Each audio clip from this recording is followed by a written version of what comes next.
Good morning, date আজি 17 জানুৱাৰী সময় 9:21 market gap down খুলিছে 370 পয়েন্ট আনএক্সপেক্টেড মোমেন্ট দেখিছে নহয় কেনেকে ডাউন সাইড আহিলে মার্কেট আজি গ্যাপ ডাউনে খুলিছে 370 point Nifty 380 point gap down খুলিছে দেখিছে নহয় ফার্স্ট ক্যান্ডেল ডাল চাও কিমান মুভ কৰিছে 200 পয়েন্ট মুভ কৰিলে 211 পয়েন্ট তে ইয়াত আৰু কি টেট কৰিব আপুনি আৰু এই মাৰ্কেটৰ পৰা এক্সপেক্ট কৰিব নোৱাৰি কেনেকুৱা ধৰণৰ কি কৰে এটো এটা সাপোৰ্ট লেভেল আজি আমি ফাৰ্স্ট ক্যান্ডেললে ইমান মুভ কৰি দিয়া পিছত আৰু কি টেট কৰিব ইয়াত চাই লওঁ কেনেকুৱা ধৰণৰ কি বনে দেখিছে নহয় কেনেকুৱা মাৰ্কেটে দেখায় মাৰ্কেটৰ এটাই ভাল লাগে ডেইলি নতুন কিবা এটা নহয় কিবা এটা ওলাই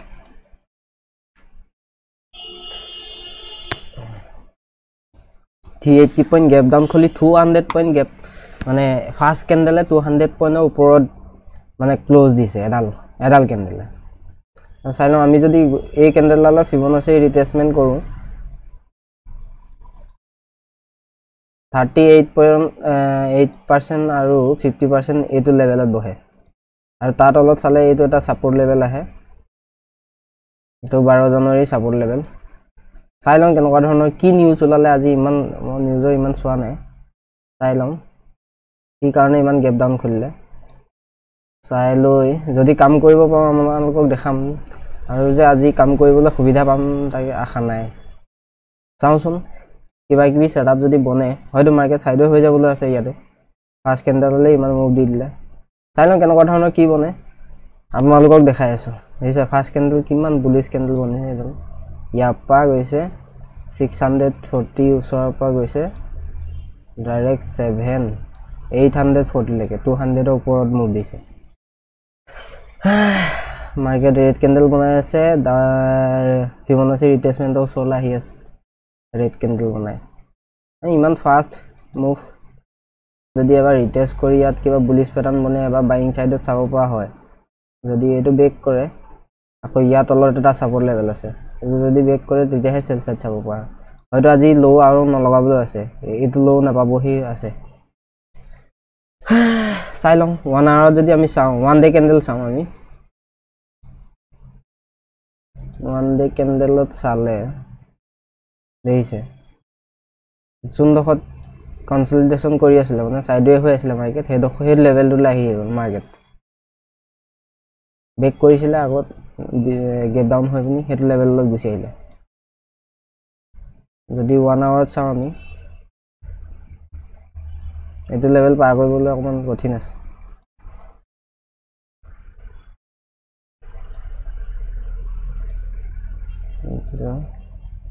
এটা ৰেজিস্ট্যান্স লেভেলৰ কাম কৰিব ব্ৰেকডাউন ব্ৰেক কৰিছে অলৰেডি যদি বাইং প্যাটাৰ্ন পাওঁ কিবা আমাৰ সেটআপৰ মতে তেতিয়া আমি বাইং কৰিবলৈ চাম বাকি ইনডেক্সে কি কৰি আছে চাই লওঁ এবাৰ আজি 370 পয়েন্ট অটো 150 সব ডাউন আইটি সেক্টৰ কি কৰি আছে নো IT sector energy IT sector তথাপিও ওপৰত আছে হৈ গ'ল 10টা আমাৰ বৰ্তমান এসএল হিট হৈ গ'ল ভলিটিলিটি বেছি হোৱাৰ বাবে আমাৰ প্ৰিমিয়ামটো বহুত বেছি অকমান ক্যান্ডেলতে বহুত ভলিটিলিটি মানে প্ৰিমিয়াম দিকে হৈছে আমি এডাল ক্যান্ডেল দেখি বুলিশ এংগলফিং দেখি 38% ৰ ৰিট্ৰেসমেন্ট বাই কৰিছিল কিন্তু আমাৰ লট এটা লটে ৰাখিছিল কিন্তু তথাপি এসএল হিট হৈ গ'ল চাব দে মই দেখাই আছো এটো হৈ গ'ল অপশন চাৰ্টত গৈ দেখিছে না এটো লেভেলত আমি বাই কৰিছিল আৰু ৰাখিছিল বুলিশ এংগলফিংৰ তলত এসএল হিট কৰি দেখিছে না মাৰ্কেট তললৈ আহি আছে এতিয়া বৰ্তমান ডাউন সাইডত আহি যাব পাৰে এতিয়া মাৰ্কেট আমাৰ দিনটোৰ কাম হৈ গ'ল আজি আমাৰ লস হ'ল আজি 800 এটা লটত 800 লস লৈছো মার্কেট আজি এডাল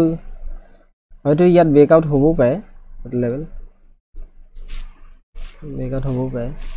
চাই লওঁ কেনেকুৱা ধৰণৰ কি হয় আমি আৰু টেটটো নকৰোঁ চাম এতিয়া 10টা 9 হ'ল দেখিছে নহয় এই 10 লাইনডাল ব্ৰেক কৰিব পৰা নাই ইয়াতে ডাবল টপৰ নিচিনা বনাই মাৰ্কেটত দুটাই অপচন আছে নাই এই 10 লাইনডাল ব্ৰেক কৰক নাই এইডাল 10 লাইন ব্ৰেক কৰি আপসাইড গুচি যাওক মানে যোনডাল আজি ফাৰ্ষ্ট কেন্ডেল তাৰ ভিতৰতে মানে গোটেই কেন্ডেলখিনি বনিছে দেখিছে নহয় আৰু এতিয়া যদি এনেকৈ চাই আপুনি ডাবল বটম টাইপত বনিছে যদি ই ব্ৰেক কৰে নহয় হয়তো ই কালি হাই ল' লেভেললৈকে এটা মোমেন্টাম দিব পাৰে ব্ৰেক কৰিলে হয়তো মাৰ্কেট আজি এনেকৈ ইয়াতে জিগজাগ কৰি সাইডে হৈ যাবলৈ আছে নহ'লে এনেকৈ ডাউন সাইড আহিব চাই লওঁ কেনেকুৱা কি হয় আমাৰ ট্ৰেডটো অলৰেডি হৈ গ'ল সেটআপ পালো আৰু ট্ৰেড কৰিব নোৱাৰো মানে ৰিস্ক ৰিৱাৰ্ড মেনেজ কৰি কাম কৰিব লাগিব লছটো আমাৰ হৈ গ'ল দিনটো যিমানটো লছ ল'বলগীয়া আছিল আমি লৈ ল'লোঁ কেণ্ডেল গিডাললৈ লক্ষ্য কৰিবচোন তলৰ পৰা কেনেকৈ উইক বনাইছে দেখিছে নহয় ইমান কিবা নহয় কিবা এটা বাইং এক্টিভিটি দেখিবলৈ পোৱা গৈছে এডোখৰত দেখিছেনে লোৱাৰ উইক বনাই সৰু কেণ্ডেল এডাল অকণমান ডাঙৰ কেণ্ডেল তাৰ তলত সৰু আৰু এডাল সৰু কেণ্ডেল বনিছে চাওকচোন কেনেকুৱা পেটাৰ্ণ বনাই আছে কিন্তু ল'ৰ তলত ক্ল'জ কৰা নাই এডাল কেণ্ডেলো দেখিছেনে এডোখৰত ডিচিশ্যন লৈ আছে মানে মাৰ্কেট আপসাইড যাব নি ডাউন সাইড আহিব যদি ডাউন সাইড আহে ইয়াত তলত গুচি আহিব যদি আপসাইড যায় ইয়াৰ ওপৰত ব্ৰেক কৰিব এতিয়া দিনটোত যিমানটো মুভ দিয়ে এদিনত অলৰেডি এডাল কেণ্ডেলে অলৰেডি দি দিলে ইমানটো মুভ দেখিছে নহয় মাৰ্কেট আৰু কি মুভ কৰিব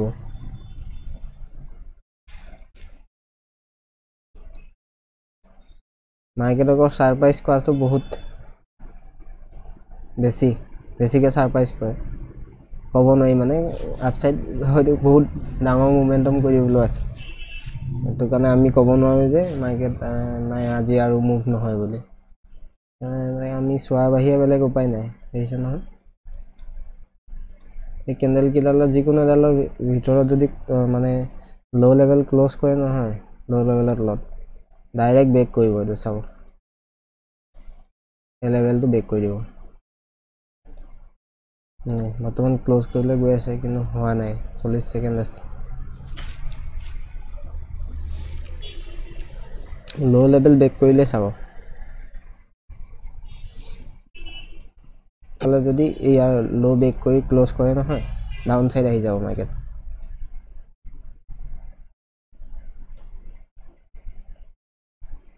অকণমান ডাঙৰ তাৰ তলত এডাল অলপ সৰু তাৰ তলত এডাল সৰু একেবাৰে সৰু এডাল বেলেগ পেটাৰ্ণ বনাই আছে সময় এতিয়া 2:54 হ'ল মাৰ্কেটত আমি ৰাতিপুৱাই যিটো লষ্ট কৰিলোঁ দিনটো ৰেলি চালোঁ ঠিক আছে আমি এডোখৰতে লছ কৰিলোঁ দিনটো মাৰ্কেট ডাউন সাইড দেখিছে নহয় কিমান ডাউন আহি গ'ল কিমান পইণ্ট আহিছে জানো আজি মাৰ্কেট ডাউন সাইডত যদি আপুনি চাই 270 পইণ্ট 280 পইণ্ট বৰ্তমান আপ সাইডত ফাৰ্ষ্ট কেণ্ডেল 200 পইণ্ট ডাউন সাইডত 280 পইণ্ট গেপ ডাউন খুলিছে 370 পইণ্ট আজি মাৰ্কেটে কি কৰিলে সেইটো চাওক আমি এছএল লোৱাৰ পিছত আৰু আমি মানে দিনটোৰ যিমানটো লিমিট থাকে ন মানে ৰিস্ক মেনেজমেণ্টৰ ইমানটো লিমিট ক্ৰছ কৰাৰ পিছত আমি আৰু ট্ৰেড কৰিব নোৱাৰোঁ মানে সেইকাৰণে আমি আজি কোনো ধৰণৰ ট্ৰেড নাই কৰা আৰু মাৰ্কেটে একদম ধুনীয়া ৱেইট কৰি গিৰিছে ঠিক আছে হৈ যায় কেতিয়াবা থেংক ইউ